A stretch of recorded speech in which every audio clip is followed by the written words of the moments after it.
Hi friends, তোমাদের অনেক ভালোবাসা জানাই। তোমাদের একটা জিনিস দেখানো হয়নি, এই গিফটটা আমার হাজব্যান্ডের জন্য নিয়ে এসেছিলাম, কিন্তু এটা দেওয়াই হয়নি। অনেক কি বলো, যেদিন এসছে সেদিন দিতে পারিনি, আমার বিবাহবার্ষিকী ছিল, তারপর ছিল হচ্ছে আমার ছেলের জন্মদিন। তো আজকে এটা আমি খুলছি তোমাদের সামনে। তো গিফট করছি আমার বরকে, এইটা পরিয়েও দেবো হাতে, তোমাদের একটু দেখাই। আরে বাপ রে বাপ, এই দেখো, বিশাল ব্যাপার তো। দেখেছো?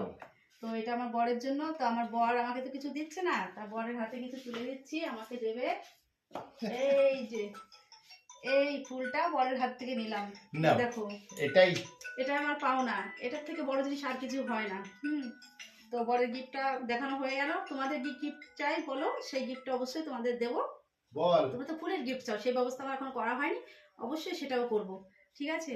তো বর বিবাহ ইসে যাচ্ছে, মানে একটা বিয়ে আছে সেখানে যাচ্ছে, আমি যাচ্ছি না, আমি বাড়িতে থাকছি। আর কি করব। তো তোমরা সবাই ভালো থাকবে, সুস্থ থাকবে। আর এই ফুলটা তোমাদের অবশ্যই দেবো, খুব তাড়াতাড়ি ব্যবস্থা করব। ঠিক আছে? বাই।